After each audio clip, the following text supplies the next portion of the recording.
Lucy had a steamboat. Steamboat had a bell. Lucy went to heaven. She still felt like hell, so she only gave it 2 stars. Worst place ever. She's the kind of person, anyway she tries, always disappointed. So she never feels surprised when she is always disappointed. She holds my hand like I'm a barbed wire fence. Dance like they're watching you, 'cause they are watching you. And when the bright lights find you, don't let your heart get lazy. Keep all the worst behind you. That stuff will make you crazy. Don't read the comments and don't feed the trophy. Don't read the comments and don't feed the trophy. Hello and welcome to Literary Merit, the show where we tell you what media has value. Spoiler alert, it's all of it. Also, spoiler alert, we will be discussing spoilers as usual, so here's your warning. I'm Ashley, And I'm Alex. and I'll start by asking, what is new to you, Alex? Okay, have you seen Spider-Man yet? No! Oh, then we can't talk about it. You liked it? I just saw it last night, and I thought it was the best one ever. The best of the 6 of them. Yeah. Did they make a... Yeah, I guess it is 6, yeah. Right? Because they made 2 with Garfield. With, fuzzy hair guy, yeah. Yeah, Andrew Garfield. Andrew Garfield, yes. and I liked parts of those, and obviously the original 3, like, when they came out, were hilarious. Mm-hmm. And I'm still a huge fan of at least the first 2 of those. Yeah, they just don't age well. Yeah, I mean, I guess so. I don't know. I'm just a diehard Sam Raimi fan. Yeah, I really love the second one, so. Yeah. I think that the Tobey Maguire ones are very good, but I've heard really good things. I mean, I love Tom Holland is a cutie pie, and I think he's the perfect Peter Parker. A, adorable, of course. B, like, so funny in this movie. And C, yeah, he knows how to fucking act. I got that. I mean, he didn't have a whole lot of room in Civil War, but I loved every moment of him. There's a couple, like, scenes in this movie where you're like, holy shit. Like, well, good. Like, where it just goes beyond, I don't know, they're very short scenes, but I've never seen actors, especially somebody that young, do something like that. Do you know how old he actually is? I mean, I know that he's playing a teenage Peter Parker, but, like, is he one of those people that just looks like a baby? I think he's probably pretty young. I'm not sure. I mean, he's probably younger than Tobey Maguire or Andrew Garfield were. Oh, for sure. But I don't know how old he actually is. He definitely passes for 16.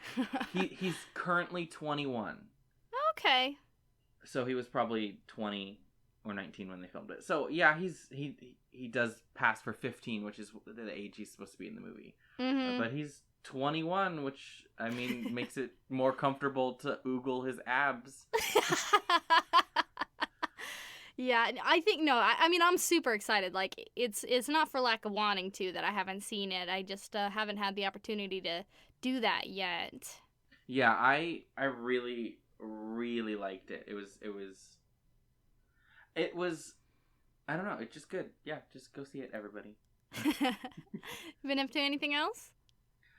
So I'm about halfway through this, quote unquote, intensive writing workshop, online workshop. Yeah, how's that going? So it's going well. The first week was like, it didn't feel too intensive for the first week. I mean, you're writing at least one thing every day. Over the weekend I got a little behind, so I had to catch up today. But it's been challenging in terms of, like, writing, not necessarily the stuff I've written about yet hasn't been too challenging, but the like trying new things has been kind of challenging. Yeah, I can see that. Yeah, but then an hour ago we did I guess they called them, what do they call them? They call them word wars. And they give you like 5 to 7 minutes, and they give you a quick prompt, and you have 5 to 7 minutes to get as many words out as you can. Oh, wow. Yeah, and I'm like, compared, some people get like 400 words out. I get like 150. But Too like, choosy. well, probably, yeah. But the topic was like, reclaim a word. So it got really intense. Not just for me, but for like everybody else too. It was really cool. Yeah, I can imagine that. Yeah, and it's I should also mention it's specifically a workshop for queer writers. Okay, yeah, that's definitely, then it adds an extra layer of significance to that particular prompt. Yeah, it was awesome. What have you been up to? Well, yesterday was my 8th anniversary with Will. Woo. I know, I can't believe it. But so we spent this weekend. Everybody else in the house was in Las Vegas. So of course, meaning you didn't get to go celebrate your anniversary in Las Vegas. No, but we did that 2 years ago, though. Okay, so that's old news. Yeah, who needs it? No, it's Evo was this weekend, the fighting games tournament. So Dylan went to that, and then my dad was just there because he really likes Las Vegas. But yeah, 2 years ago I went with him. We went with him for Evo, and so we did the anniversary in Vegas. It would have been fun to go, but honestly, Vegas isn't entirely my deal, Yeah. It's not really, I mean, I love it. It's a lot of fun, but I'm not really a Vegas person. It was kind of nice, though, because we had the place to ourselves all weekend. So we just got to chill and not have a bunch of people around. But we did go out and see The Little Hours. Have you heard of it? I saw you posting about it. Oh my god. Okay, so it's an indie film. Honestly, I'm not even sure how I came across, like, I just saw like an ad for it online. Like, it's not anywhere. Like, we went to this, it's in one theater in Portland. I don't know where else Tower? it's showing. It's at Cinema 21. Yeah, okay, yeah, gotcha. Yeah. And I don't know where else in the area it's playing. Like, Probably I looked just up. There. Yeah, seriously. Like, I looked up this movie, and that was the only theater that came up. And wow, really? It was so good, though. It's this comedy based on Boccaccio's The Decameron, which is sort of like the Italian Canterbury Tales. I think I remember hearing or seeing a trailer for that. It sounds familiar. It is so funny. Oh my god. So, like the Canterbury Tales, Decameron is like a book. It's like a frame tale with a bunch of stories. And so, this is based loosely on, I believe, the first story of the third day. And it's one of the only ones I actually remembered from reading the Decameron, so that was kind of neat. But it's this comedy. It's obviously set in the Middle Ages in Italy, and this dude ends up having to hide out. This dude, played by Dave Franco, has to hide out in this convent because he slept with his master's wife. And so they're going to hunt him down and kill him. But the nuns in this convent are crazy. And that's the really one with what's her face? Aubrey Plaza? I remember I watched a ton of videos on that because I fell into a YouTube hole with Aubrey Plaza. I love her. Who wouldn't? Who wouldn't want to fall into a YouTube hole? So I've always with Aubrey liked Plaza? her. I've always liked her, but she stole my heart in Legion. So I am obsessed with her. So I can't wait to see that movie. You need to see this movie. It's got so many fun, because obviously Dave Franco, Aubrey Plaza, Nick Offerman, Molly Shannon, Kate Micucci. Molly Shannon is like having a second career currently. She is doing amazing stuff right now. She's in an episode of Hannibal. There's a movie on Netflix. I don't remember if it got a theatrical release or not, but it's called Other People, I think. And that does ring a bell. She honestly should have been nominated for an Oscar for it. She was phenomenal. And that's not me being like, oh my god, I love Molly Shannon, she should have gotten an Oscar. Like, no, her performance was stunning. No, it's really interesting to see her do dramatic work these days. Obviously, The Little Hours is not so much the dramatic sort. Right. But Fred Armisen is another actor in the movie, and he was at this showing. That's why I specifically wanted to go to this one, because he did a Q&A afterward. Yeah. So it was really cool. I got to kind of talk to Fred Armisen. Is that theater that's like, it's almost like, it's like a really small one where it's probably like, I don't know, almost the size of a really large living room, and there's probably like 50 seats? No, Or I is it a think I little know bit the bigger one than you're that? talking about. I think I saw Jane Eyre there. I don't remember what the theater is. No, this one's, it's decently sized. It's got a floor and a balcony. Okay. I bet it's yeah, the one no, I it's saw Moonlight at. Oh, okay. Yeah, no, it's on 21st. That's why it's called Cinema 21.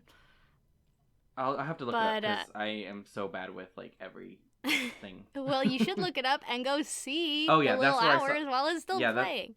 That's where I saw Moonlight. Okay.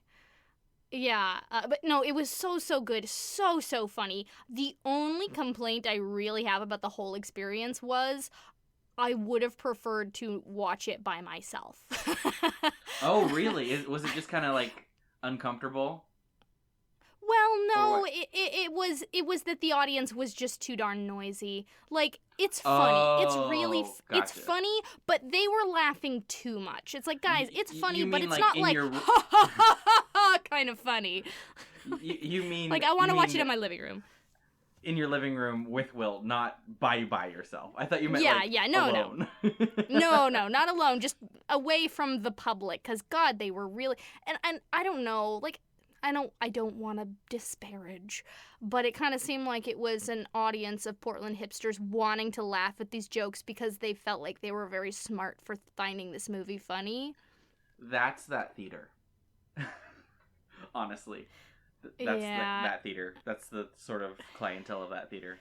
Yeah, I could tell. I mean, like, and the funny thing is, what's funny about the movie is that though it takes place in the Middle Ages and it's a very medieval sort of The language is just issue, it's contemporary. It's Yeah, contemporary, and in fact, it was apparently all like ad-libbed.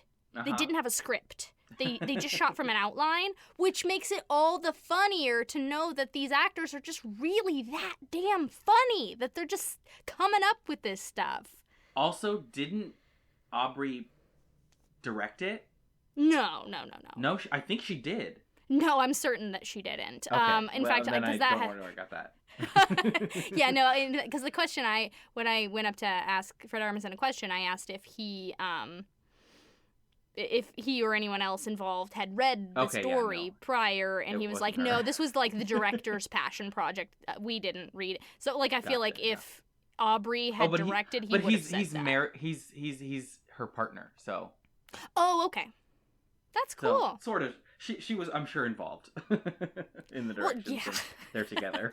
She may have had something to do with at least, the ideas behind it. But no, she was so funny. Like, unbearably funny. Oh, good golly. If you get the chance, anyone listening to this, I don't know if you have the opportunity to see this, because clearly it's not showing everywhere. It may show Yeah. more places eventually. I don't know. Get it online if you can. Just watch this movie, because it's so funny. It's funny too because Allison Brie is married to Dave Franco, Oh, that's so cute. So it was like a little family affair. right? Yeah. Oh, golly. I really enjoy it. Like, I want to watch it again right now. There's a lot of like without really an audience. interesting movies out right now. I mean, like there's obviously the summer blockbusters, but I mean, like I've heard great things about Baby Driver. I've heard great things about this. Oh, There's just see a Baby lot of cool Driver. stuff going on. Yeah, there is. I'm really enjoying a lot of... It's so nice to have good movies coming out. Yeah, and it's not all just like huge, annoying, ugly movies, you know? Yeah, there was a while there where it was just like some real trash coming out. It was disappointing. Well, why don't we get into our topic? Sure. So, I mentioned at the end of the last episode that Jonathan Coulton has a new album out called Solid State, and we thought since it's actually a concept album, it would be really fun to break it down and see what we could make of it, try to find the story there. There is a graphic novel coming out at the end of July, but we thought it would be kind of fun to see if we could parse out the story before the comic comes out, and then when it does come out, I can buy it and read it and tell us how wrong we were about everything. Well, and from the looks of it, like, it's not just like a regular graphic novel. It looks like a coffee table book. It's thick. Well, and that's the cool thing, because it's a big, big square book. It's made to be the same size as the vinyl record sleeve. Oh. So they can be, like, packaged together nicely. Okay. Yeah. It's kind of cute. So I guess a little bit of background on Jonathan Coulton. Yeah, because I looked him up and I was like, oh my goodness. Like, all the geeks know who he is, or should, even if they don't know. I love this guy. So I've been a fan since high school. I got to see him live a couple of times. Oh, God, he's so good.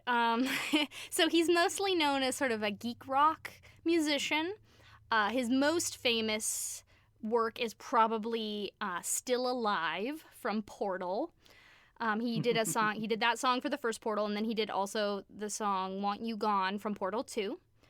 Before that, he became pretty famous for his cover of Baby Got Back.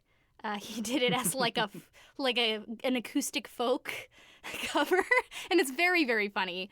And he actually got embroiled with Fox regarding that because Glee used his arrangement of Baby Got Back for an episode of their show, didn't credit him, didn't even ask him. Glee. Well, and apparently that's what they did. I don't want to get into it because I could talk forever on it, but apparently they were absolutely legally in the right. It's just shady as all rude. hell.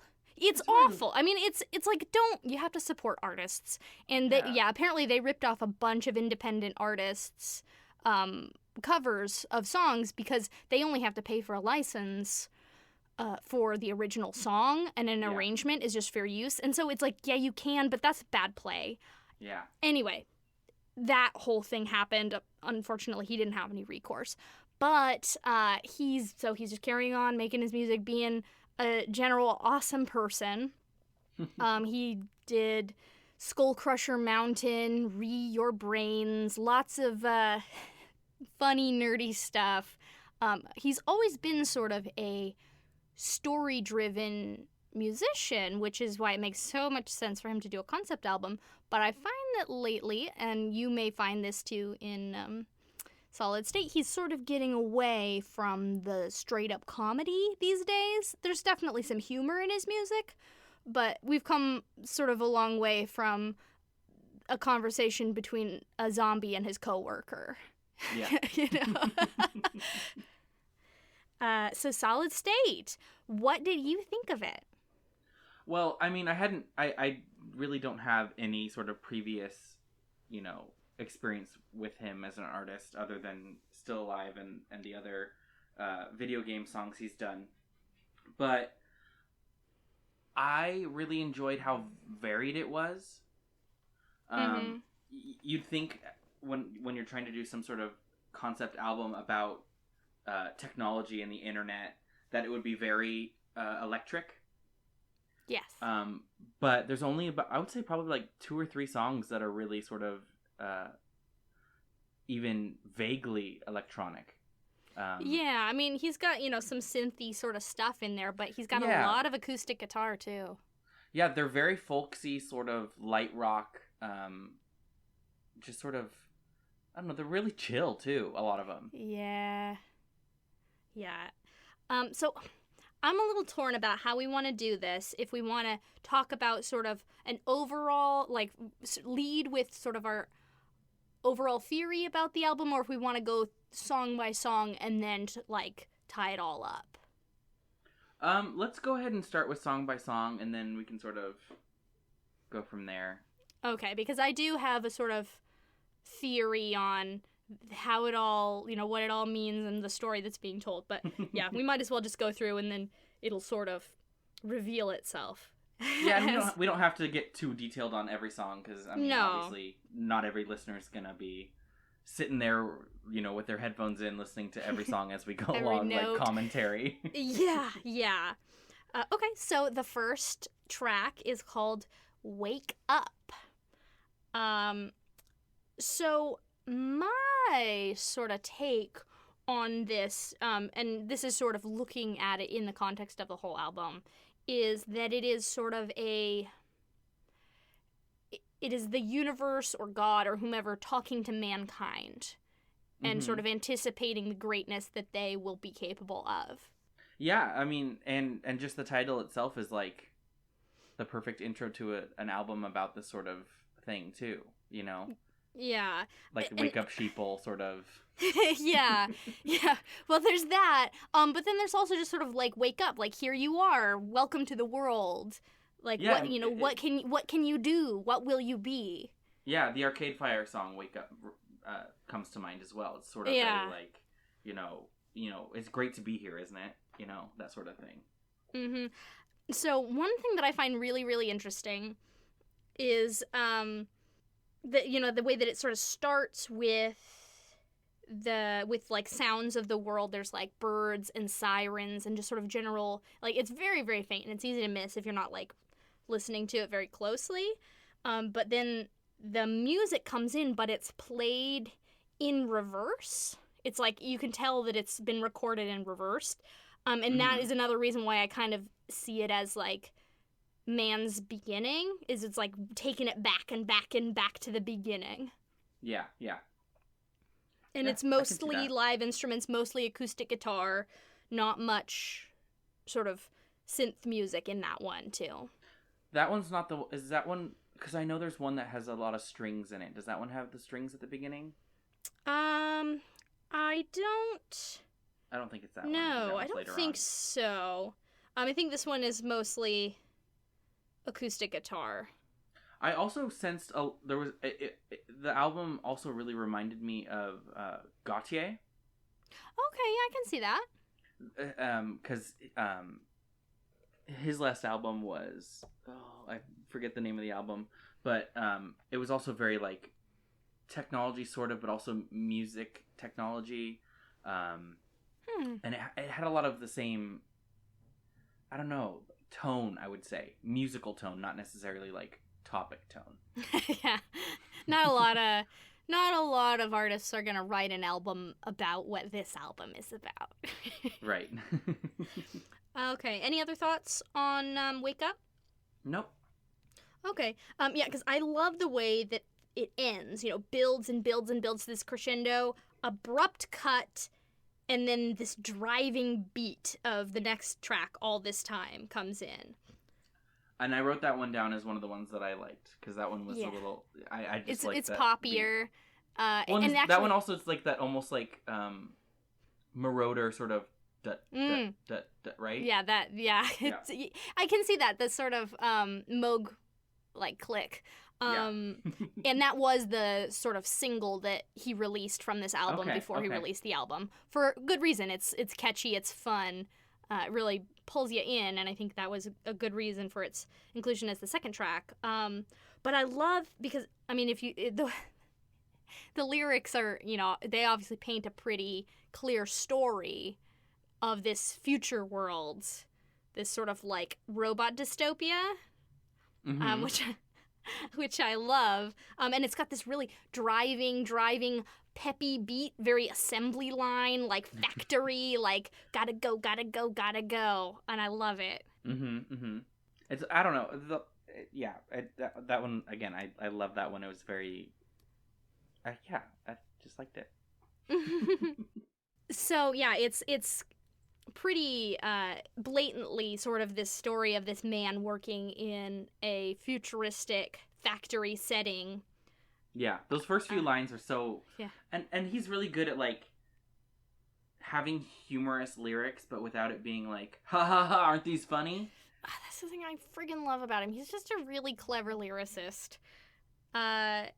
But yeah, I mean, there's all this language that makes it really clear that this is what the setting is. Now, I want to talk about the chorus. Because there was a little bit in there that I had to look up because I was not sure what the reference was. The first line is, "What if Kurzweil doesn't make it?" So the chorus, what if Kurzweil doesn't make it? What if all the switches get stuck on destroy? When the shuttle goes, we won't take it. When the final countermeasures are deployed, all we'll have is all this time. Uh-huh. And clearly very fatalistic, fascinating sort of response. The idea of this man just being so trapped in this crazy robot world that he's fantasizing about, like, everything blowing up. Uh-huh. But I had to look up Kurzweil. So Is that a Dr. Strangelove reference? I don't think so. I mean, It's, unless Ray Kurzweil is referenced in Dr. Strangelove. Ray Kurzweil is an author, a computer scientist, a futurist, inventor. Okay. He invented text-to-speech synthesis, so like the technology for like computers to read out loud to people. Uh-huh. He writes books on like AI and transhumanism and stuff. So I'm not super familiar with who he is, but I have to imagine that's who's being referenced. Sounds on brand for the album. Yes, it does. Yeah, he also he invented a music synthesizer called the Kurzweil K250, which is capable of simulating the sound of the grand piano and other orchestral instruments.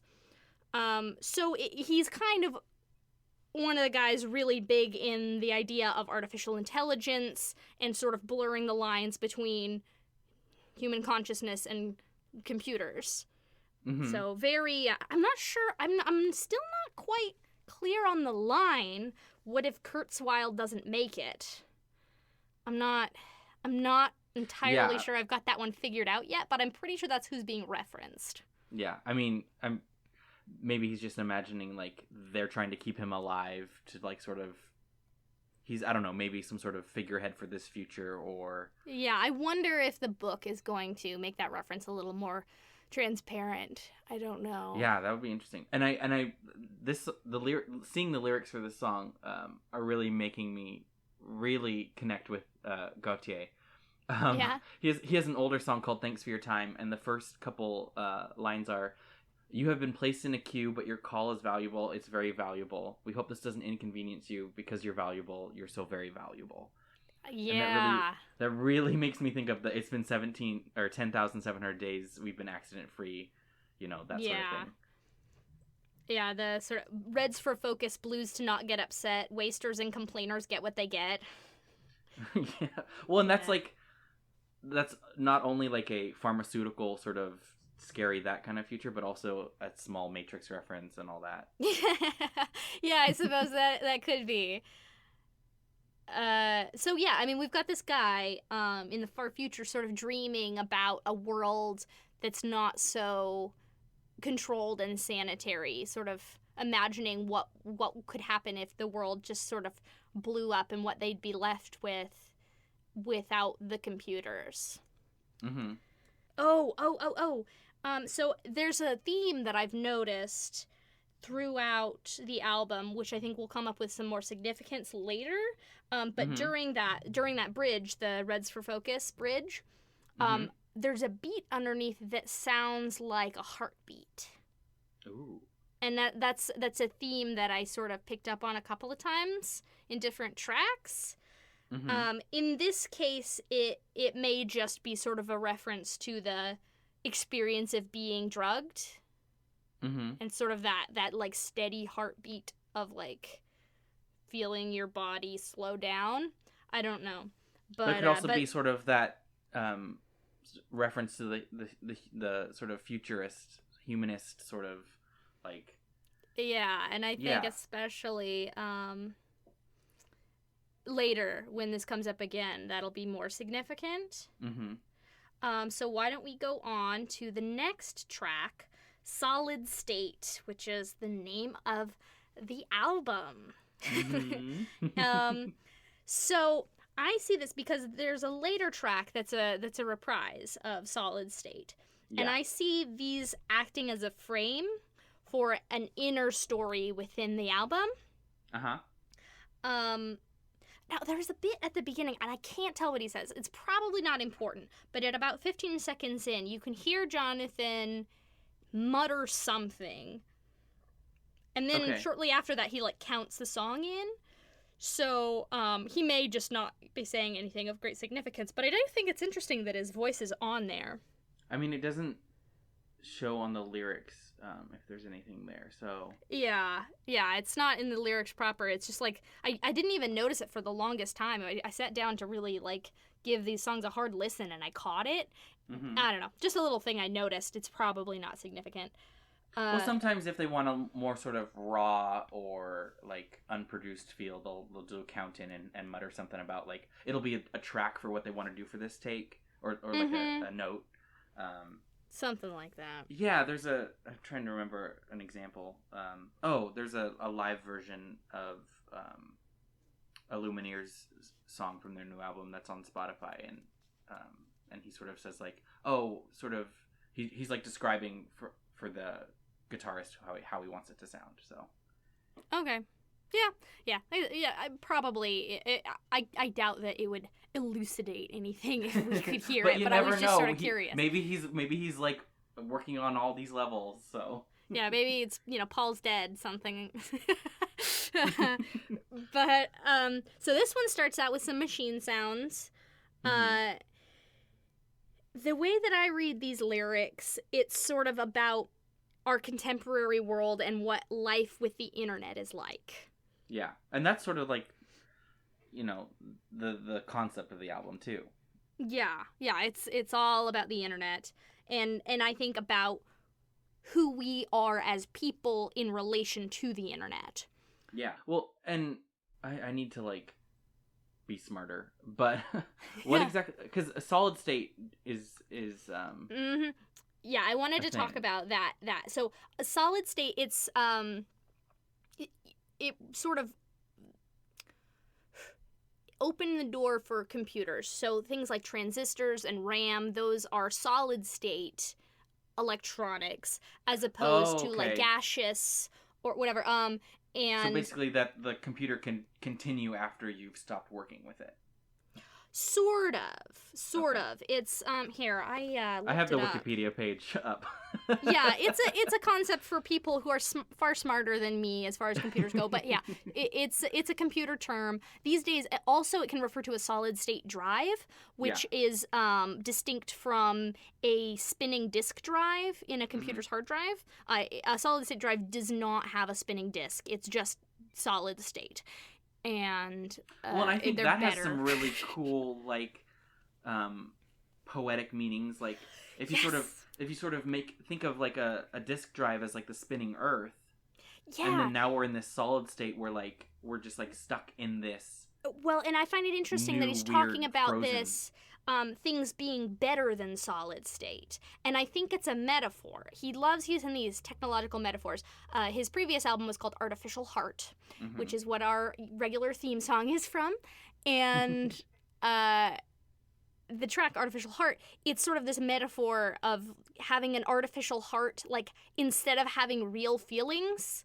Like, the idea of, like, an artificial heart preventing you from being having a metaphorical beating heart. It's really fascinating the way he uses these technological metaphors. And so I think that the way that he's using the metaphor of solid state is the idea that it's like, yeah, the internet is a crappy place and, like, things can be really bad there, but probably it's better than being stagnant. Well, there's so many levels to this now that I'm actually thinking about it, but, like, if the album artwork is a security camera. Yes. So solid state as in state of government comes to mind. Oh, yeah. Meaning, like, it's all sorts of things about, the government either being stagnant and or just, like, sort of, I don't know, very Orwellian, Yeah, having I really all love of this room to store all of this stuff about us. I love the second verse, where it starts, everything's fine, but nothing's really okay. It's all messed up. It's better that way. Everyone you know, crooked little numbers game, but where you gonna go? Everywhere, it's all the same, but it's better than solid state. The idea, it's just like, would you rather we halt progress? Would you rather, because that's the sort of difficult line you walk with the internet, like maybe people are being crappy on the internet, but, like, we don't want to not have it. Right.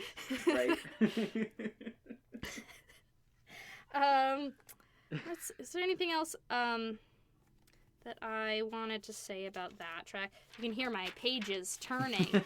I wrote this on paper. Wow.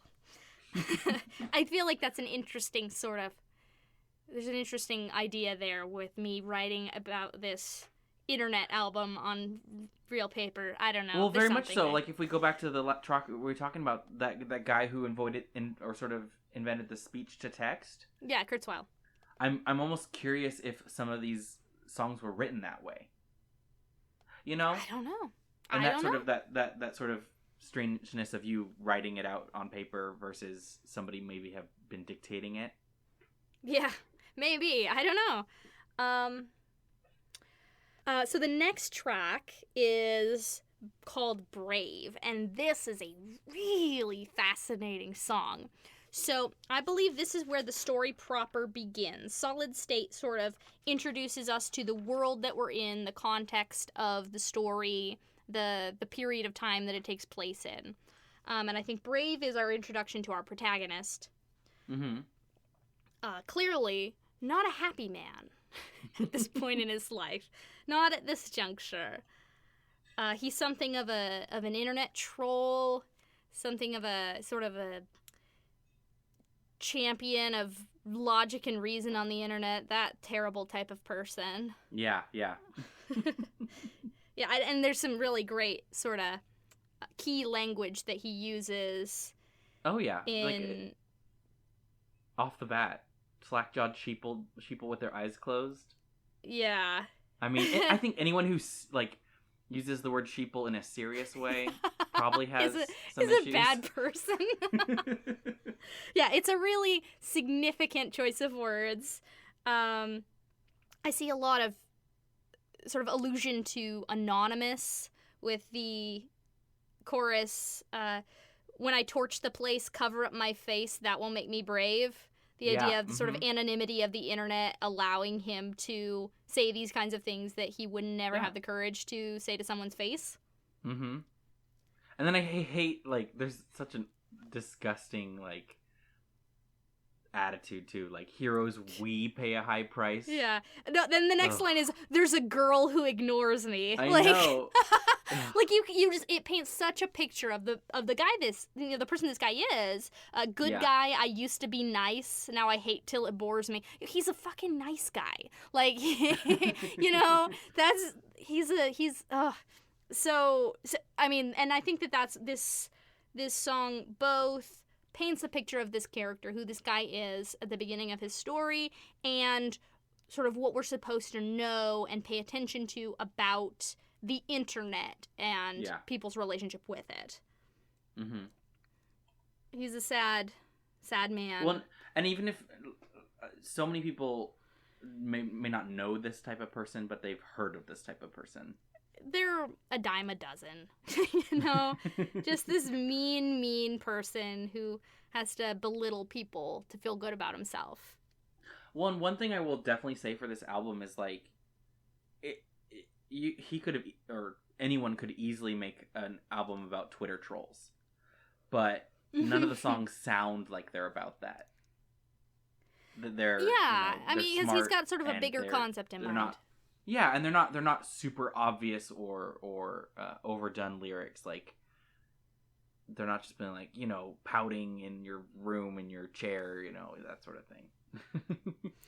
Yeah, I love the he does some just really great wordplay. His lyrics just always make me real happy. I love the bit, I'm here puckered up sucking on these sour grapes, and it's just the way that line sound, it's just really rings in my ears. I like it a lot. Mm-hmm. Well, yeah, it's very bodily. Yeah, and just that sort of it's a great metaphor. It's got great imagery to it. And the sound of puckering, suckering, I know what the word for it is, but where the internal rhyme. Oh, consonants. Yes. Well, yeah. It's a little bit, I don't know. There's a lot going on in there. It's got a ring to it that I think is really good, and it just paints a really good picture. Yeah. So the next track is maybe my favorite. I just I like really this one a love lot, the sound too. of it. Square Things.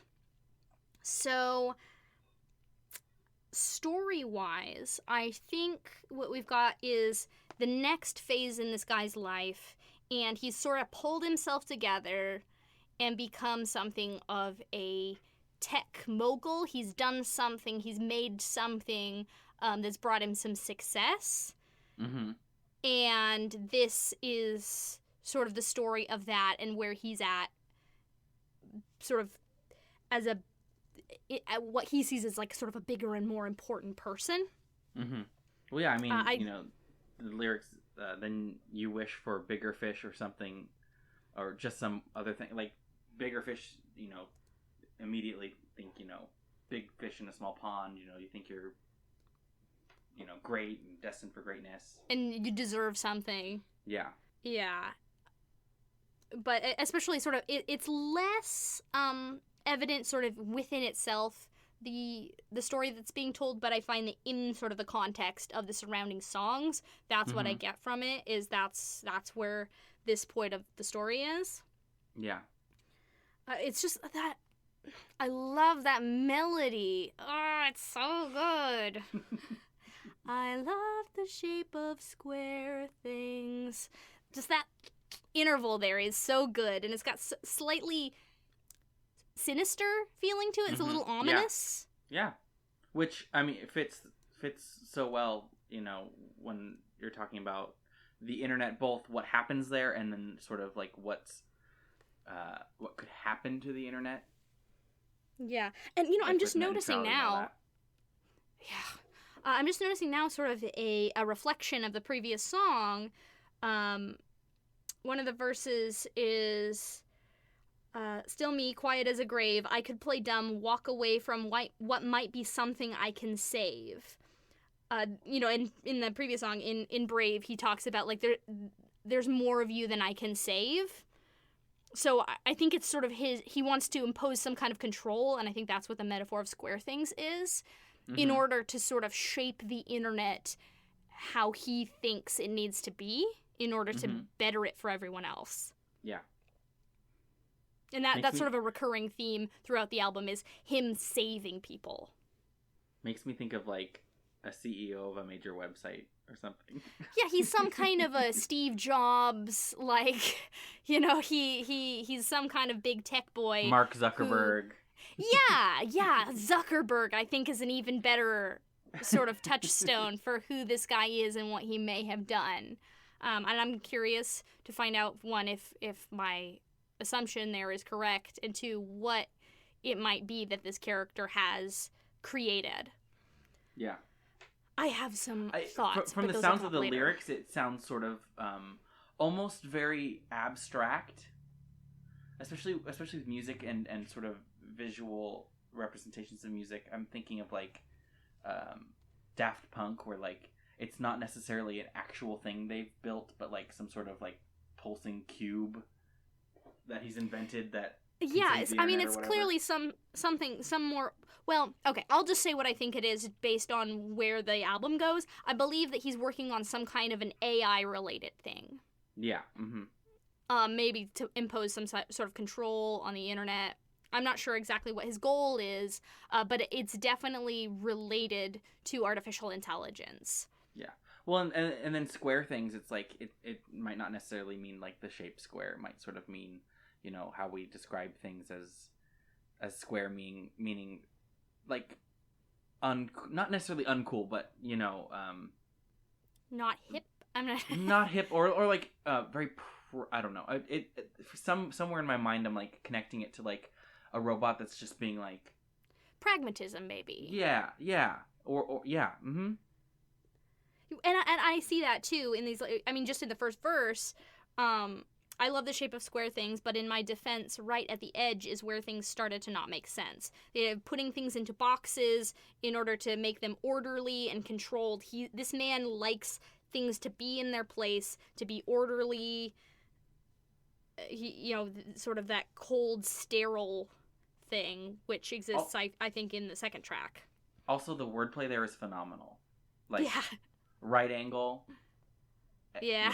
The edge of a shape, but also, right at the edge, like up until the edge. So lots of cool stuff that he's doing, even on the single line level, which not a lot of artists do.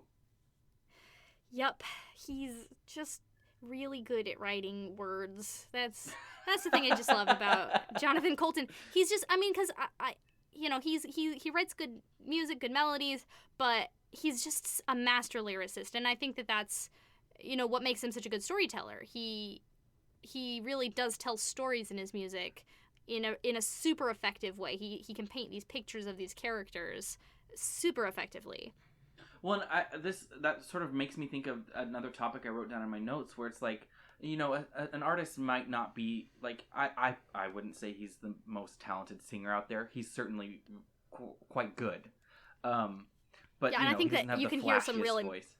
Yeah, he's had some real improvement. I found actually just listening to this album, he's become a stronger singer since some of his older work that I'm maybe more familiar with at this point. I noticed a real market improvement. But yeah, he's not like a virtuosic singer. Yeah, but he shows his talents elsewhere by writing very lyrically smart songs, and then also sort of doing the whole concept, but also the marketing with the graphic novel. So it made me think of a lot of other really popular artists right now that are doing multimedia albums. Mm-hmm. The obvious one would be Lemonade,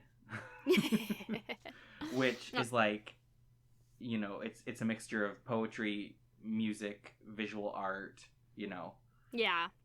So it's just really interesting to see artists pick other genres of art that they're either interested in or talented in, and sort of explore those in relationship to their music. Yeah, I'm really stoked to read the comic and see what's in there. But we should move on because we have a lot of songs to get through still. Well, and we don't have to do every single one. If there's just a couple that you're excited about. Well, I feel like I want to at least touch on each of them, because I think that every song is sort of an important part of the story that's being told, just in order to sort of get through the concept of it. The next track is Pictures of Cats. So this is great. The concept, initially it makes you laugh, but it's just so darn relatable. Right. So I believe that here, whatever big triumph you had, whatever big dreams and big successes were present in the previous song, something has happened. It's all come crashing down. It's a disaster, and everyone blames him. So he's just gonna look at pictures of cats. Which, that's what we all do. These days I'm mainly looking at pictures of cats when my niece is like, cat. But some days we're just like sitting on our computer and we are just watching endless streams of funny animal videos, Yeah, just, he has nothing, there's nothing he can do, so he's just looking at pictures of cats. Yeah. and I there's more of that sort of theme of order and disorder. He's got the line, all of the pieces and none of the places they go. Yeah. So yeah, I love that. It's also very almost millennial, like super duper. Well, not just because it's pictures of cats, but also it's like, try me tomorrow, today's been laying me low. Like, so many people that I know are suffering from depression, or they're just, life sucks. So like, they're trying to find some sort of small solace in the internet. Yeah, I think that's what makes this track so good, is it definitely tells this part of this guy's story, but it's also just a super relatable song. Yeah, it's entirely universal.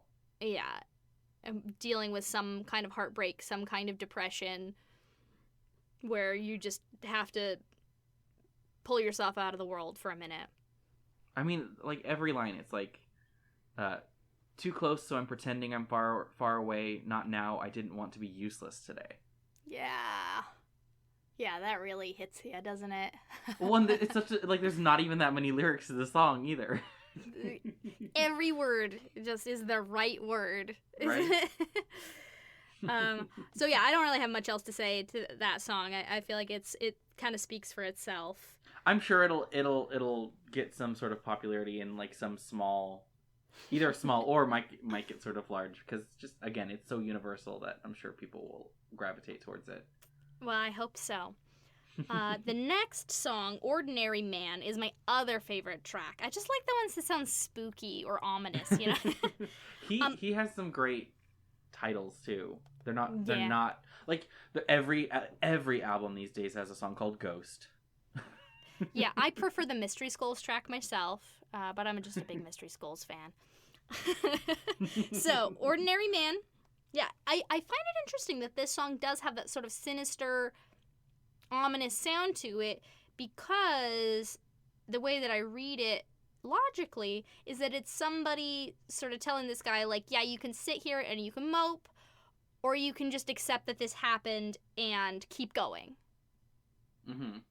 It may be some sort of a significant other, is my main sort of theory, but someone is here telling him, like, yeah, one thing happened and everything fell apart, and now everybody knows that you're not indestructible, but just sitting here and moping doesn't sound like the great man that you are. Yeah. And it's almost, and I think this is where some of the darkness comes in, is like, because we're sort of a little bit linked to that sort of annoying trollish figure earlier, it's almost like, well, do we really want him to get back up on the horse? Yeah, that's the sort of conflict of it, huh? Like, he maybe screwed up because he's a screw up. You know, he did something really wrong. And so I'm really curious to find out what happened, like what disaster this guy underwent that, you know, everything fell apart. There's this sort of concept going on in the song of letting fate take hold, or, you know, imposing your own will on a situation. All this wait and see, all this what will be, that sounds like the plan of an ordinary man. You know, saying, like, you're better than that. You're better than just letting whatever happens happen. You need to take charge of this situation and take charge of yourself. Yeah, and, like, just sitting there sounds like something just an ordinary guy would do. You're better Not than you. that. You're more than that. But it has that kind of spooky, that la da da da, like that melody is I don't know, like, it's an interesting tone, and I'm wondering what is at work there. Well, and for anybody like who hasn't heard this, but is sort of like off chance that they haven't heard it and they're also listening. What are you doing? To us. Listen to the album first. Or the fact that they're just like listening to us. Hi, who are you? What are you doing here? But it's like none of these songs sound like they're continuing a story. If you're like, especially they stand on their own. Like musically, they stand on their own. They don't sound like they're the same character, unless you're really starting to pay attention. Which, I mean, in its own way, sort of brings us back to the whole internet thing. Like, are you really paying attention? You know, that sort of thing. Conspiracy theory almost. Yeah. So going on to the next track. Now, this one's where things start to get exciting. It's not an exciting song, is the funny thing. It's a very chill, mellow, slightly somber song called Robots.txt.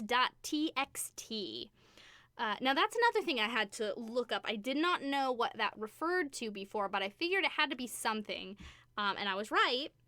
Isn't that just a text file? Well, the specific file name, robots.txt, refers to a file which is in every website which tells bots what to do there. The good ones, anyway, you know, the Google bots and whatever that troll around the internet gathering information.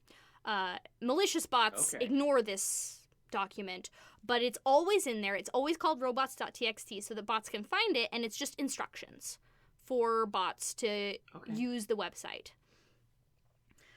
Now, so it's in that context, you can see that, this song may be about these bots that just toil on the internet, gathering information day in, day out, the same task over and over and over. It starts out with a heartbeat. Something is coming to life. Which sort of, it paints, if this is a song about bots, it's almost like they're slaves. Yeah. I mean, yeah, the lyrics, it's very much like shapes on shapes, wasted time, pointless points along a line, like very much like grinding away. Yeah, and it especially with the line in the first verse, make it spin, fill it in. It sort of sounds like spiders, like just spinning this web. Yeah. I sort of imagine like a 2D little creature running around made out of just like triangles or whatever, just doing its job, doing its crappy job. Doing like the boring internet infrastructure work. Yes. So I think that leads in really, really well, because I believe that with that heartbeat, this AI, something that our buddy, our crappy guy buddy has done, has led to what I believe they call the singularity. The computer has come alive. It has woken up. It's thinking for itself. And that's what I believe that heartbeat sort of signifies. And the next track, Don't Feed the Trolls, is a lot of fun. And I believe this is this artificial intelligence learning about people through the internet, and oh no, that's really bad, because we look terrible on the internet. It's great. That first verse just is too funny and cute. Lucy had a steamboat. The steamboat had a bell. Lucy went to heaven. She still felt like hell, so she only gave it 2 stars. Worst place ever. It's so good. And that is actually, as far as I can recall, his sort of second use of like a childhood rhyme song. In one of his songs to sort of tell a story. He's got this real funny song called Over There, which is sort of it's a parody of these super America songs about how great it is in America, to the point of like xenophobia, where he's talking about how crappy it is over there. And it's a very, very funny song. I suggest you give it a listen. But he references the "There's a place in France where the naked ladies dance" song, which is similar to the Lucy had a steamboat had a bell, Lucy went to heaven, the steamboat went to hello operator, give me number 9, which is what he's referencing here. So that's cute that he's done that again here. I think this is another track where people will sort of gravitate towards it despite any other connections it might have to the rest of the album. Yeah, again, it just stands really well on its own as sort of its own, saying its own thing. It's just even more sinister in the context of the album. But it's still like sort of upbeat and funny. Yes, it's so funny. I love when I first heard the "Bro Don't Tase Me," I really cracked up. Yeah, that's like a huge reference that, like, I mean, yeah, everyone's gonna know what that is. It feels a little dated these days, but well, Joko's kind of an old guy. Yeah, it's but it also has kind of some really dark ramifications too. Yeah. Like, sure, that was like a funny viral video, but like it also sort of speaks to police brutality and Yeah, and just imagine that in the that sort of context thing. of some being learning about humans from it. yeah. It's not good. This is a... Well, and then it continues later with the hello operator. Yeah. So it's just like, Hello, please give me number 9. If you disconnect me, I think that would be fine because all I can hear is talking, so much talking. yeah, it's like this new childlike figure that's just like, okay, enough, shut up. My favorite line in the whole, maybe in the whole album, is, I just checked my privilege and it looks fine to me. That just blows my mind what a good lyric that is. I just checked my privilege and it looks fine to me. Oh, too good. Too good. Well, and that's another one that's like, it has multiple meanings. Mm-hmm. Where it's like, somebody could be sitting there like, an internet troll being like, what's privilege, that's dumb, you know, that sort of thing. But it's also like, you know, making a joke out of privilege, which is nice sometimes. Yeah. Yeah, there's a lot. But also, yeah, it's just, there's a lot there. The next one, now, this one, as his song, the track is called Your Tattoo. And I It's gotta kind say, of pretty. like, it's pretty. I will admit, at first, it wasn't my favorite on the album, but I think it's super thematically important. Mm-hmm. I believe this is a cutback to our intrepid hero, and he has settled down with his significant other that was pepping him up before, and he's learning the beauty of sort of messy things. Flaws are beautiful. He's talking to his lover about her tattoo and how it's all messed up, but he loves it. Yeah. Yeah, Which is, I don't know. As far as the character goes, it's definitely like character growth. Yes, he's grown so much. And it makes you feel sympathy finally, I would say. Yeah, he's become a better person through his relationship with this person. Well, and like, you could say there might be some sympathy after this sort of person falls from grace, but because we start off not really liking him. Yeah, well, it's what he learned. Scratching at the door. Oh, well. It's what he learned after his fall from grace that makes him a better person. You know, he screwed up and he had to pull himself up, and he had someone there to help him do that, and he was humbled. I love, because the chorus is just so beautiful. One rough summer and too much sun, the lines get blurry and the colors run, and the red bleeds out with the blue. It's just this beautiful picture of this flaw. It's told in such a loving way.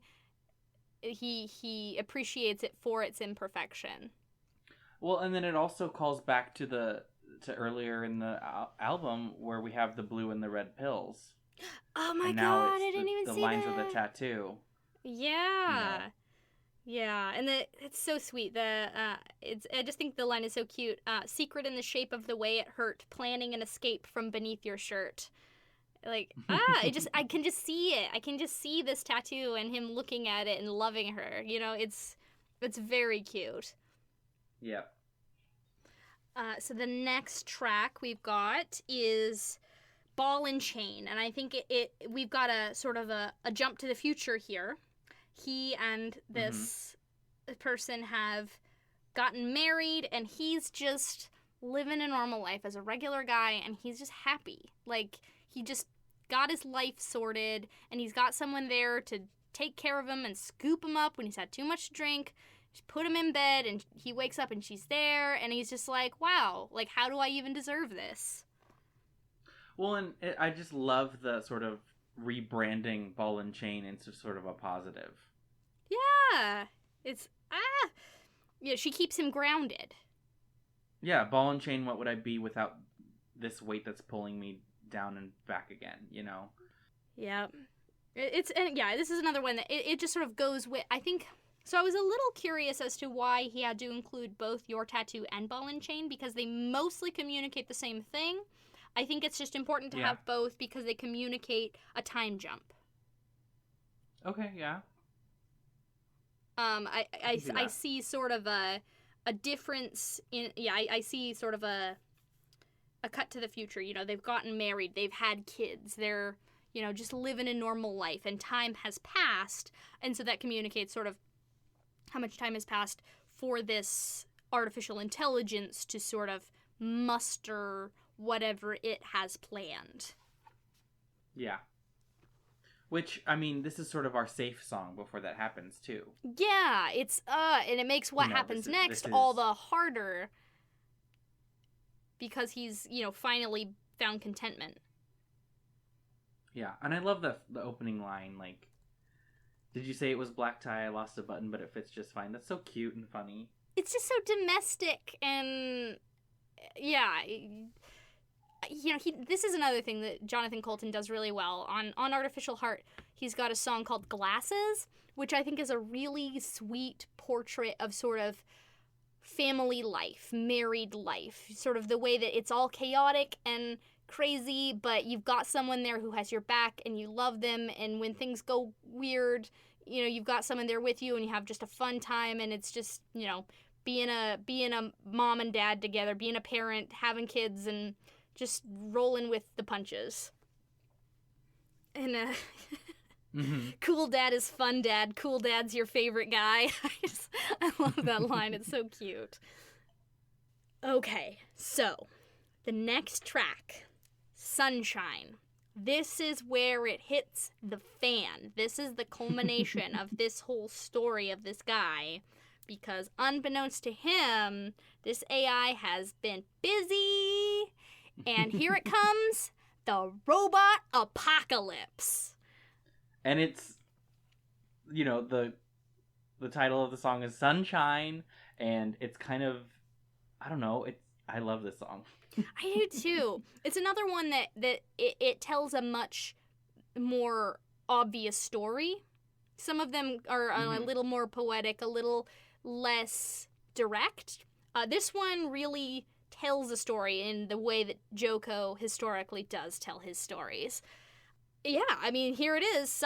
The robots are taking over, and mankind is powerless to stop it. And so I don't know why I'm laughing. That's just no, but yeah, there it is. That's what happened, and it's this guy's fault. I think he's the one who got the ball rolling. He made it happen. Yep. And instead of submitting to robot control, the humans walk away from civilized life, and they die in the wilderness. Like, I think that's what happens. Is they go out. They're like, we could have stayed, but. Yeah, we could have stayed inside the city the machines have made, but we took our time here in the sunshine. They rejected that possible future, at least some of them. It seems like, knowing what we know about the future from track number 2, the robots have sort of kept the human population alive in some way as workers, but people did leave, and instead of, you know, submitting to robot control, they went out into the world, and who will see, there's no one left who can remember me, but today is mine here in the sunshine. Mm-hmm. Yeah. I mean, that's it. Like, he dies. Like, that's what happened. You know, the robots... It's like, both lyrically and musically, it's such a beautiful moment. Mm-hmm. But it's, like, also really sad. Yeah. And the funny thing is, it's such an upbeat sounding song. Yeah, it's so upbeat. And this one, if I remember right, has a lot of, like, the fun sort of electronic stuff at least at the beginning, right? Yeah, and I did know, I didn't mention it when we were going through, but, like, a lot of them, sort of depending on which part of the story is being told and what's being conveyed, the instrumentation changes. So, like, Your Tattoo is mostly acoustic guitar because it's a very quiet, human, and personal moment, as opposed to Don't Feed the Trolls, which is sort of about the internet, and so it's got more of that computer sound to it. Yeah. Mm-hmm. Yeah, it's sort of like this. I don't know. Even the electronic songs are pretty folk inspired, but like it's very the interplay of the folk sort of not necessarily ballad, but sort of Yeah. love song, versus sort of this electronic rock humorous like apocalypse. Yep. So yeah. But it's never jarring. No, he does a really, really good job of making it all fit. Yeah, and it's not like he's like suddenly auto-tuning himself or anything. No, he wouldn't do that. Yeah, I don't think he's ever done that. I think that's pretty... Yeah, that would be a departure for him to do something like that. I think it would probably be a little bit of overkill, too. It would be very much like, oh, this guy's writing or doing a album about robots, so he's going to make his voice sound like a robot. He does that once in the album, and we'll get to it. But the one line that I find really fascinating is, when we watch the wall at night, the tops of the trees reflect a cold and bluish light, a sudden unease. If there's nobody left, then who is it for? So we get a glimpse of this sort of robot future world that's being built right now that we see in all this time in the second track. Mm-hmm. It's whew. So yeah, it almost feels like, at least the sense that I got, and this may not be the case, it almost feels like sort of this speaker, the protagonist is sort of the last person left. Like he's the last to die. Yeah. When the machines take over. Mm-hmm. It's so tragic. Or at least that's the perspective we're given. Yes, that's his perspective. Everyone else is gone. He's the only one left, and that's it. The world is gone. And so then we have the reprise of Solid State. And this time, it starts out with a lot more bleeps and bloops, a lot more computer sounds, because that's where we are now. That's the frame, the crackle and the buzz that makes up the sound. It's breaking up nice, but it won't break down. Go ahead. The tone of this, the reprise too, is very different. Yeah. Well, because the first song is it's the name of the album, so it's sort of like the big song. Yeah. But then the reprise is very like sort of not necessarily ominous, but very like how do we get here, sort of slow and. Mm-hmm. Yeah. Yeah, and we're now back to the robot future from before the first Solid State track. Yeah, I don't really have much to say other than I just see sort of more instances of this idea of like transience versus permanence. The concept of solid state and something being permanent and other things sort of going away. And also, I don't know, it's just, I'm looking at the lyrics and the sort of moments after it's better than a solid state, where the parentheses. The echoes. The echoes. That's the word I was thinking. They're sort of mournful. Yeah. Well, and I believe that, one after another take care of each other. I think that's in the first Solid State track as well. Mm-hmm. But it sort of has more weight now. Impact, more weight. The idea that like we brought this on ourselves because we didn't prove ourselves to be worthy of governing our own species. But this one, there's not a whole lot to say. This has a lot fewer sort of lyrics than the other one, and because the sort of significance of it is that it's a repeat of the previous song, but it's got sort of more of a sound of technology and computers. It's been more overtaken by that. Mm-hmm. So that's sort of the frame of this guy's story, and then we move on from there to the future. I had trouble with this next track, Pulled Down the Stars. It took me a while to sort of get a handle on what I thought of it and where I thought it fit and what it meant. I think I wanted to like it more than I liked it. What do you Because mean? I love that title. Yeah. But I don't know, it just wasn't my favorite. Yeah, so I believe it is a love song from the AI to mankind. Yep.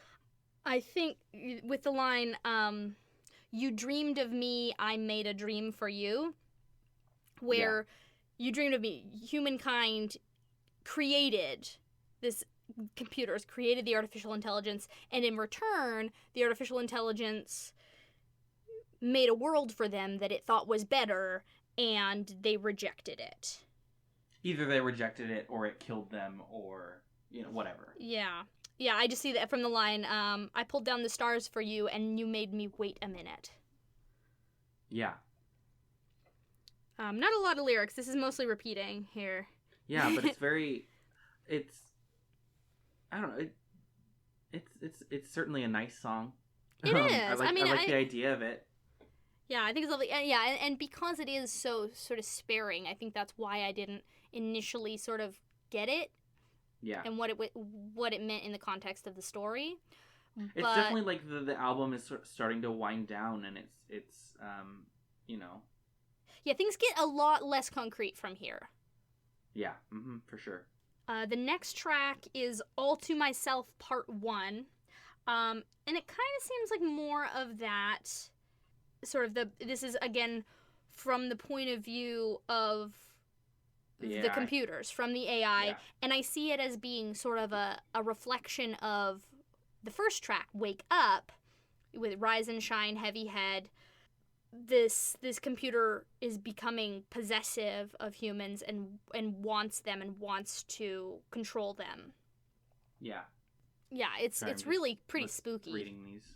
Yeah, it's and we almost start to see the sort of that lead character early on, where he was kind of annoying and not a great guy. Now we're starting to see like these weird bad character flaws in this sort of hive mind robotic race or whatever. Yeah, that he made. Yeah, and it's like he was sort of like, oh, the girl doesn't like me, but sort of that sort of weird creepy possessiveness, and that's sort of what we're starting to see now. Yeah. And then the next track, All to Myself Part 2, I'm not sure why he separated this as 2 tracks. I'm not sure it was altogether necessary. Right.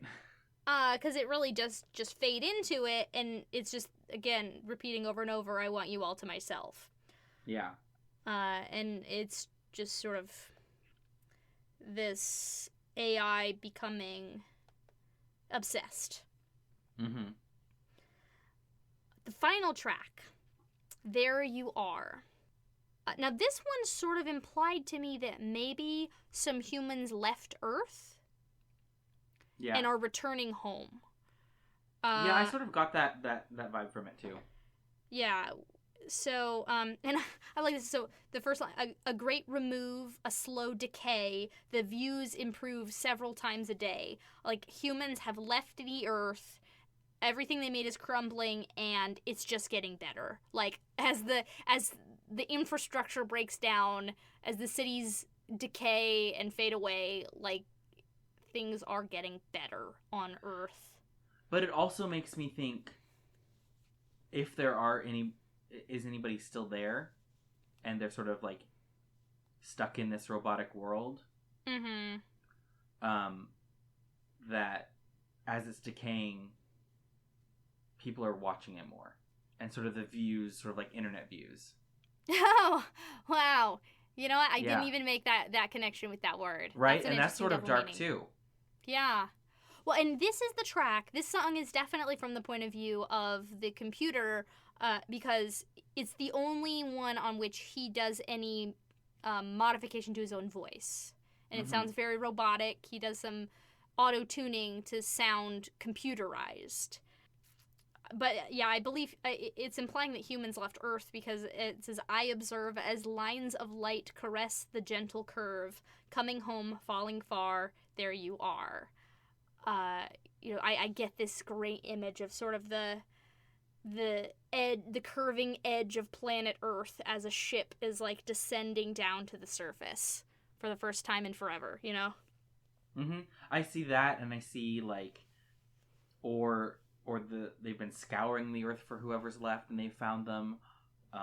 I also see like the lines of light caress the gentle curve makes me think of like a camera lens, which is the cover of the album.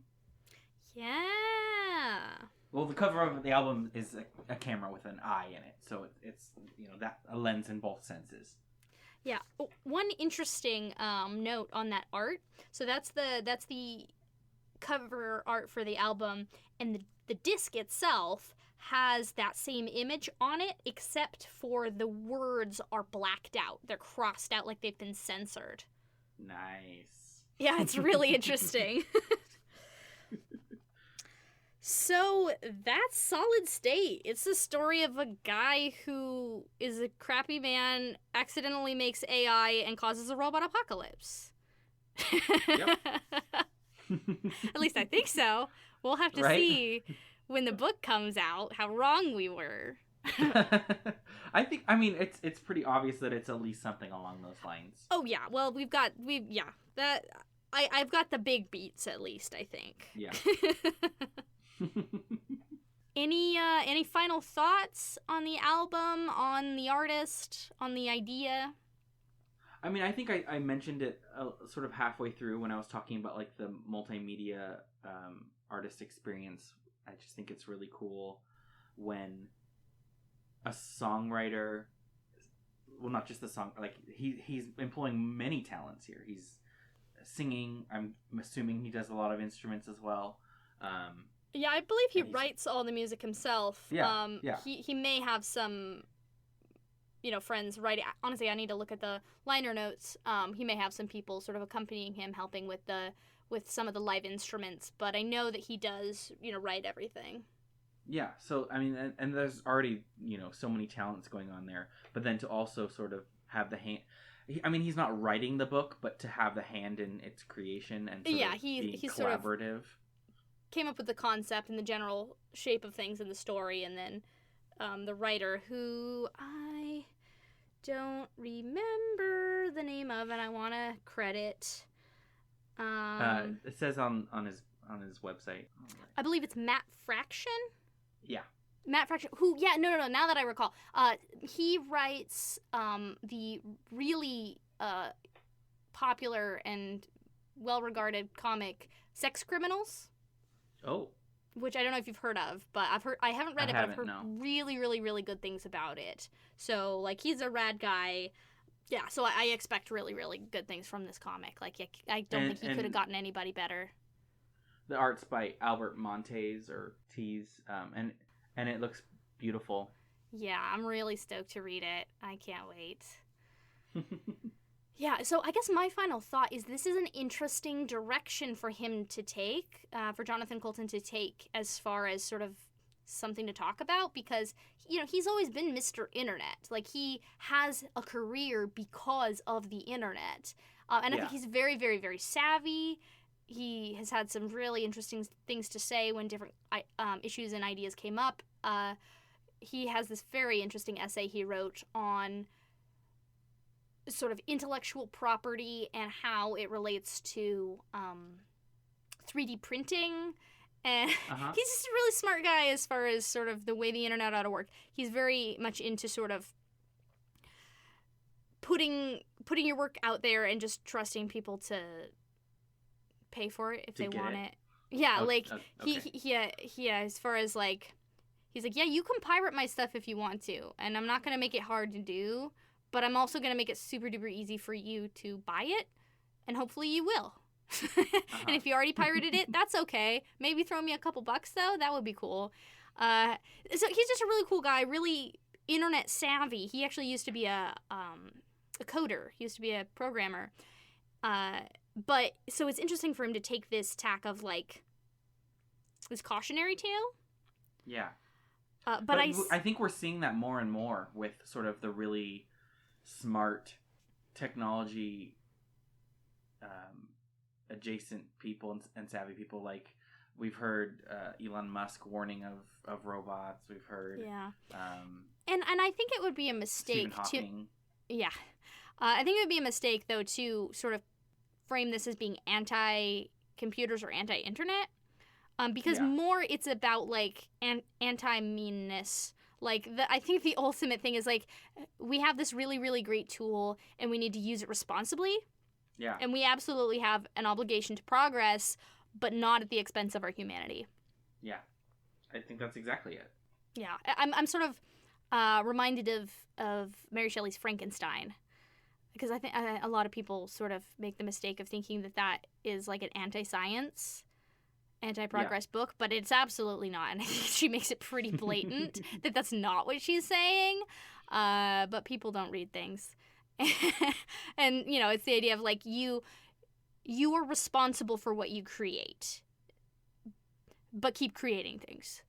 Yeah. That now I'm like thinking about my workshop. We were sort of doing a sort of what's it called? A debrief after that last assignment about the reclaiming stuff. And people were sort of saying things about like, I was afraid to write this before for various reasons, and feeling like you don't have the right to claim or create something. And it's almost like, well, just write it and create it. Like, why can't we just? And there's so many things that are like blocking us from just doing it. Fear and like societal pressures and like the one I wrote. I'm not going to talk about it, but I wrote a little piece about like the things that I tell myself that sort of stop me. Yeah. Inhibitions. Yeah. So, I don't know. I think there's a lot here in this album that people not looking to connect to anything or not looking for a larger story will like. Yeah, I mean, it's fun, it's catchy, it's nice to listen to. Yeah, it's nice to listen to. But then there's also like, if you're there for it, there's a ton there. Yeah, it's a pretty smart album. I'm glad that we decided to talk right? about it. There were multiple times when we're just like feeling like idiots. Yeah, I don't know what he's talking about. Probably something too smart for me. Yeah, so we will at least briefly revisit this once the comic comes out and I read it. So sometime maybe at the beginning of August, we'll at least devote a little bit of time in an episode to sort of confirming or right. or not confirming what we have suspected. Okay, well, I think that'll do it, unless you had any final words. I don't know. That does it for today's episode. Thanks for listening. Please subscribe to us on YouTube if you absolutely love us, and like the video if you just kind of like us. Also, remember to follow us on Twitter at LitMeritPod.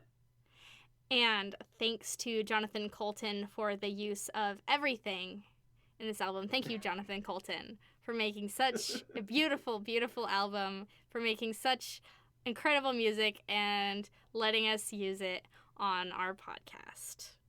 And for being such a smarty pants. Yeah. Until next time, remember, no guilty pleasures.